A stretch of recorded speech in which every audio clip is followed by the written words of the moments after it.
పెద్దలు regional coordinator Shri Botsa Satyanarayana గారికి, అలాగే వేదిక మీద ఉన్న గౌరవ మంత్రివర్యులు, గౌరవ ఎమ్మెల్యేలు, గౌరవ ఎమ్మెల్సీలు, జిల్లా పార్టీ అధ్యక్షులు, వివిధ క్యాడర్లకు సంబంధించిన ప్రతి నాయకుడికి, అలాగే నా ముందు ఉన్న మా ఎంపీపీలు, జడ్పీటీసీలు, మున్సిపల్ చైర్పర్సన్స్, మేయర్సు, అదేవిధంగా సర్పంచులు, కౌన్సిలర్లు, వివిధ క్యాడర్లకు సంబంధించిన నాయకులు, అలాగే వాలంటీర్లు, సమన్వయకర్తలు, గృహసారథులు, జగనన్న సైన్యానికి అందరికీ సాల్యూట్ కొడుతున్నాను.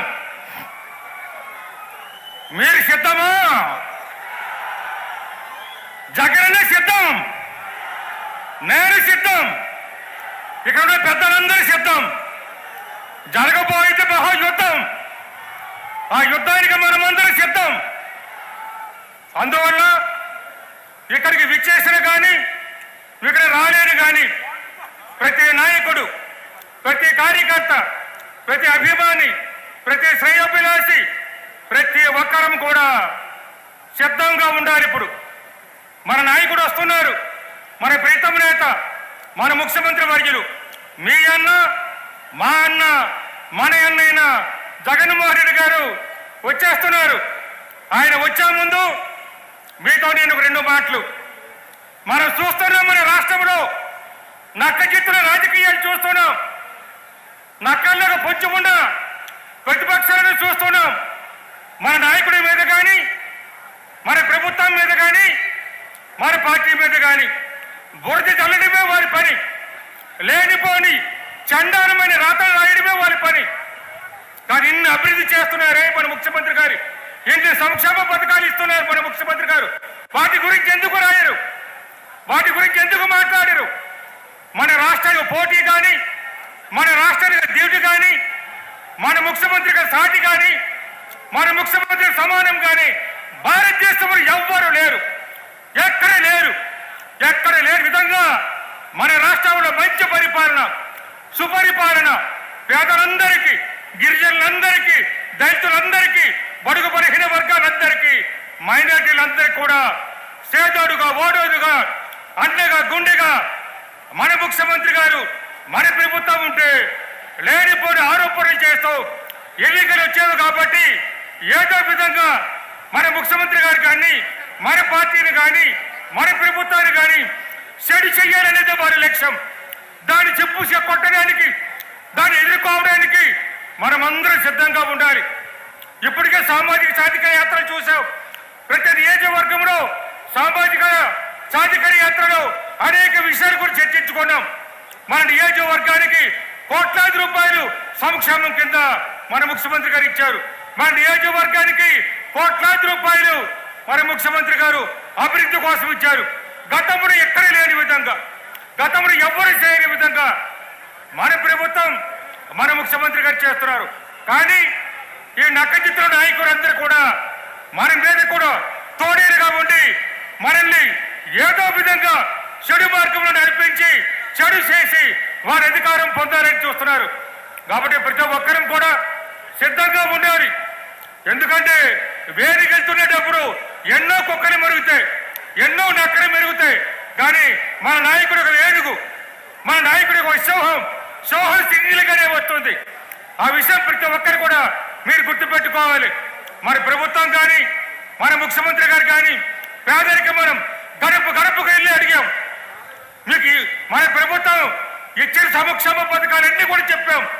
ప్రతి ఇంటికి కూడా 2 లక్షలు, 3 లక్షలు, 4 లక్షలు, 8 లక్షలు, 10 లక్షలు ఇచ్చిన వారు కూడా ఉన్నారు. అదేవిధంగా ఆ ఇంట్లో ఉన్న సమస్యలు, వారి బాధలు, వారి ఇబ్బందులు తెలుసుకున్నాం. ఇంట్లో ఉన్న అమ్మతో మాట్లాడాం, ఇంట్లో ఉన్న అక్కతో మాట్లాడాం, ఇంట్లో ఉన్న చెల్లితో మాట్లాడాం, ఇంట్లో ఉన్న నాన్నతో మాట్లాడాం, అన్నతో మాట్లాడాం, తమ్ముడితో మాట్లాడాం. వారి బాధలు కానీ, ఇబ్బందులు కానీ, వారి సమస్యలు కానీ, వారి అవసరాలు కానీ ఏమి కావాలో తెలుసుకున్నాం. తెలుసుకొని ఒక్కొక్కరి పరిష్కారం చేస్తున్నాం. భారతదేశంలో ఇటువంటి పరిపాలన మంత్రులే వారి ఇంటికి వెళ్ళి, ఇంటి ముగ్గురికి వెళ్ళి ప్రతి చెల్లితోని, ప్రతి తల్లితో మాట్లాడించిన ఏకైక రాష్ట్రం ఆంధ్రప్రదేశ్, ఏకైక ముఖ్యమంత్రి జగన్మోహన్ రెడ్డి గారు.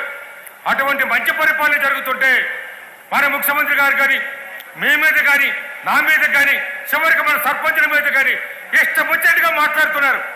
దాన్ని తిప్పికొట్టాలి, దాని మీద తిరుగుబాటు రావాలి, ఒక్కొక్కరికి ఒక సైనికుడు రావాలి. ప్రతి ఒక్కరం కూడా సరైన సమయం వచ్చింది మన పోరాటానికి, త్యాగానికి సిద్ధం కావాలి, యుద్ధానికి సిద్ధం కావాలి, దేనికైనా రెడీ అయినట్టుగా ఉండాలి. మనమందరం కూడా మనం చూస్తున్నాం.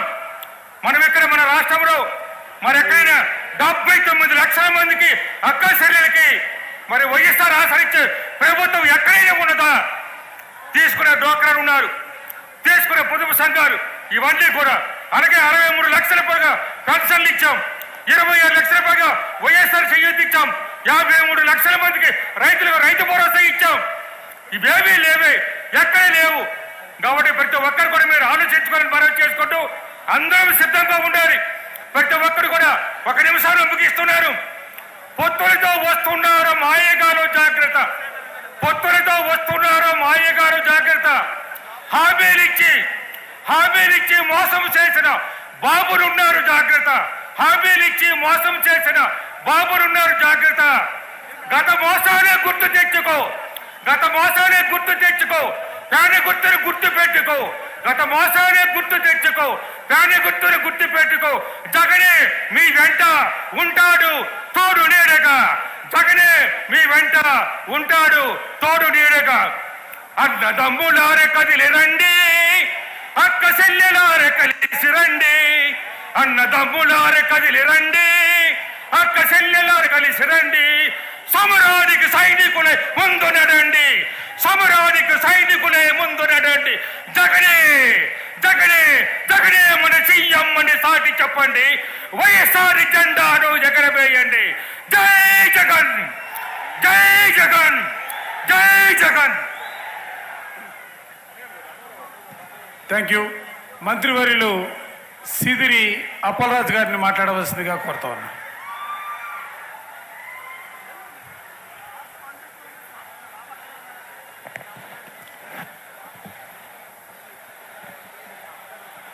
అందరికీ నమస్కారం.